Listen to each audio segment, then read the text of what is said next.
Hi, tonight I will let you in on the history of a dynasty. Who doesn't love college football? Maybe you spend your Saturdays at Death Valley cheering on the Tigers. Or maybe you hang out in Columbia pulling for the Gamecocks. Maybe you hang out at home and sit on your couch or in your recliner and cheer for the Florida Gators playing from the swamp. We all have our favorite teams, but there is nothing like sitting in Bryant-Denny Stadium amongst 101,000 other fans yelling "Roll Tide" in the fall. Tonight, I will let you in on one of the greatest college football dynasties in history. Nestled in the heart of Tuscaloosa, Alabama, sits Bryant-Denny Stadium, a place where legends were born and game after game was won. A place where some of the greatest coaches in college football have walked the sideline. You may know him by his houndstooth top hat, Coach Paul Bear Bryant, native and alumnus of the University of Alabama and the stadium's namesake, coached the Crimson Tide from 1958 to 1982, leading the Tide to 232 wins and coaching them to grow from just 46 losses in his 24 years of loyal service to the football program at the University of Alabama. According to former USC coach John McKay, he wasn't just a coach, he was the coach. The Bear is just one highlight in the history of Alabama football.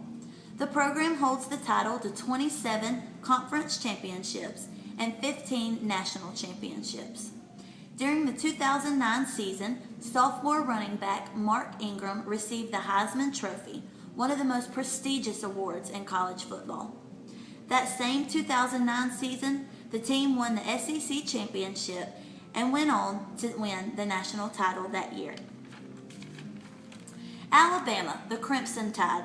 For most, if you aren't a diehard fan, of course, you may wonder how the Crimson Tide came about.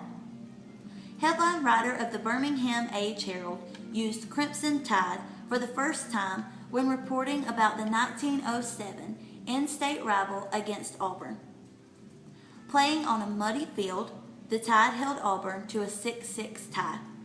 After playing such a great game, reporters adopted this slogan for the team, and it has become more and more popular throughout the years. Where did the elephant come from, might you ask? This goes all the way back to the 1930 season under Coach Wallace Wade. The Tide was playing Ole Miss at home. This 1930 national championship team went undefeated that year.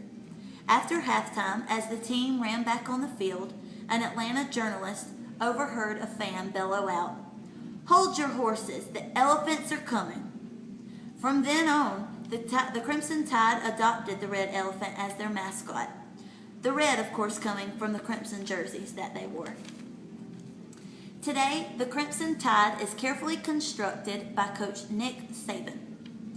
It is very controversial that Coach Saban is quickly filling the shoes that Coach Bear Bryant left behind. In Saban's 7 years coaching at Alabama, he has led the team to their 13th, 14th, and 15th national title, in addition to numerous other awards. He is also the 5-time National Coach of the Year and one of the winningest coaches in college football. He has continued the dynasty in this program at Alabama and is predicted to lead the team to another national title in this upcoming 2013 season. In closing, having a father who attended the University of Alabama in the 70s under the Bear, there's no way we wouldn't be Tide fans. Each year we look forward to going back to Tuscaloosa for Alumni Weekend. There's nothing like a weekend amongst the thousands and thousands of fellow Tide fans. This year, we'll be headed south in September to cheer on the Tide. I can't completely close out this speech without sharing this with you. A wise man once said, "If you want to go to heaven and walk the streets of gold, you've got to know the password. Roll Tide, roll." Thank you.